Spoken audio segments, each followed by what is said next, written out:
Hi, this is Margaret Maloney, and welcome to the Death Dhamma Podcast.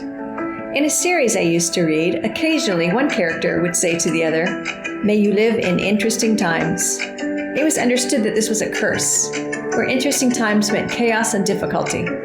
Well, we do live in interesting times. I mean, don't we always? So this season, together we will explore equanimity and chaos, recognizing that many aspects of life are beyond our control. Let's find a sense of balance and peace amid external chaos.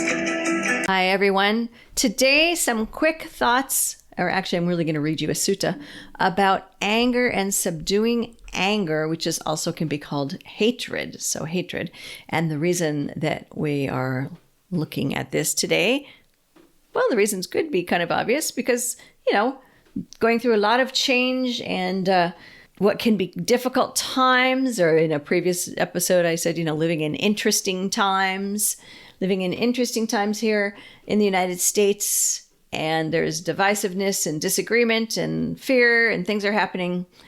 And within the context of our practice, it is difficult when all these things are happening around us if you're not happy about the things that are happening. But the truth is, within the context of our practice, we need to find a way to handle this and to come from a place of, last time we talked about loving kindness and compassion, moving us towards equanimity. And anger does not help with any of this. In fact, anger is one of the poisons, right? Or the unskillful roots that keeps us, which holds us back on our practice. And so we need to work with our anger, no matter what side you think you are or what you're feeling or seeing around you. And because of that, I'm going to read Anganakara 5.161, Subduing Hatred. And this version comes from Thanissaro Bhikkhu.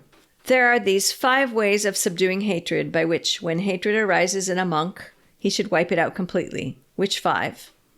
When one gives birth to hatred for an individual, one should develop goodwill for that individual. Thus, the hatred for that individual should be subdued. When one gives birth to hatred for an individual, one should develop compassion for that individual. Thus, the hatred for that individual should be subdued. When one gives birth to hatred for an individual, one should develop equanimity toward that individual. Thus, the hatred for the individual should be subdued.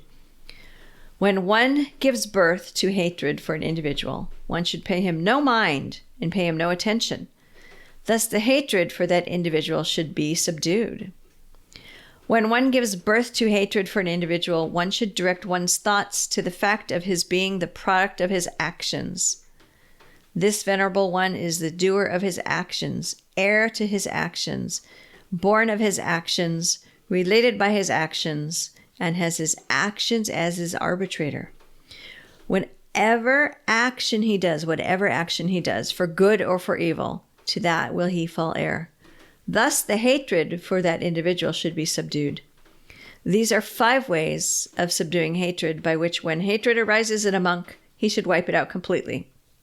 All right, this is for all of us. Just because it says arises in a monk, you remember that the Buddha spoke mostly to the group of monks who wandered around with him back in his times. So when hatred arises in a person, male, female, him, her, they, that's us. And again, we need to work to subdue hatred because hatred is only harming us and our overarching, more important piece of our lives, which is the spiritual practice and the goal of overcoming suffering so that you don't have to keep coming back to this place over and over again, right? So that is more important than whatever else is happening. And I understand that what is happening in the world is making it difficult. It's making the practice more difficult. And the Buddhist teachings were meant for easy times, difficult times, whatever you wanted to call them, good times, bad times, however you perceive them. And remember that, as we're going through things and things are changing, we don't know if the outcome is going to be good or bad. We know how we feel about it right now. We know our interpretation. If our interpretation is giving birth to hatred, then we need to subdue that hatred. And look we're being told here. Goodwill, which is like loving kindness, compassion, equanimity. So it's really the Brahma Viharas minus sympathetic joy. Just because generally, if we're having sympathetic joy for someone, it's not really part of hatred. We don't really need to worry about that. Well, in this context, I'm saying we don't need to worry about sympathetic joy. We do want to develop sympathetic joy.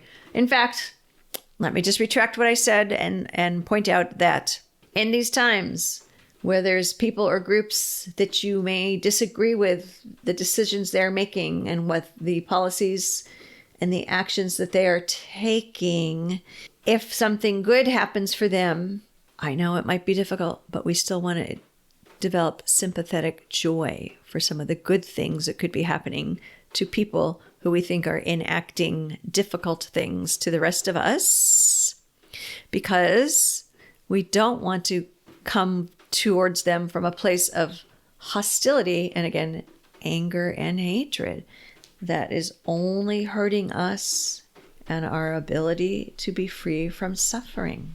So we do want to develop compassion. We do want to try to develop equanimity and be able to consider that person from a place of dispassion, of calm, of trying to see both sides of how they are. Remember, we spoke about equanimity. We've been speaking about equanimity, but a couple of episodes ago, we talked about how equanimity can mean seeing over, right? Seeing how things really are. And, then pay him no mind and pay him no attention. Okay, that's a good call for not letting people or groups take up too much time or too much of your energy or direct too much of your emotion to them. But I'm not saying don't disagree with them, and I'm not saying don't work for causes you believe in. I am saying don't let these people or groups overwhelm you. Don't let them take an overwhelming amount of your time and energy. And this last piece, when one gives birth to hatred for an individual, one should direct one's thoughts to the fact of his being the product of his actions. That's karma. That's karma. We are all subject to karma. What we think, what rises in us, what we act on, what we say, this is all creating our karma, and it is our karma which is impacting how we move forward, if we come back, how we come back. And it's very important in these times to be mindful. It's always important, but it's very important to be mindful of your thoughts and your words and your actions. So we don't want to act out or speak out in anger, which brings us back to coming to that place of balance, of equanimity, so that we can speak and act from this place of seeing over and seeing how things are. And again, you can still act on behalf of your beliefs and the causes you believe in. But remember, you are born of your actions. You're related by your actions. Your actions are your arbitrator. In other words, your actions decide your karma. And whatever action you do for good or for evil, to that will you fall heir. So don't let anything that could be happening throw you off balance as much as possible. Don't let anything cause you to act in a way that generates negative karma for you. And again, that's why we need to come to a place of subduing our hatred. Come to a place of subduing our hatred. Is it easy? Not every day. So when you have that day where, you look and you go, ooh, I think I just created some bad karma for myself. It's done. Work to do good. Work to continue on. Don't obsess over the karma you just created, but work to move forward in a positive way and do good things and say good things and have good thoughts to generate better karma. You've been listening to the Death Dhamma Podcast with your host, Margaret Maloney. Thank you so much for being here. Come find me on margaretmaloney.com, margaretmeloni.com. And until we meet again, may you be well, may you be happy, may you be at ease, and may you be free from suffering. Bye for now.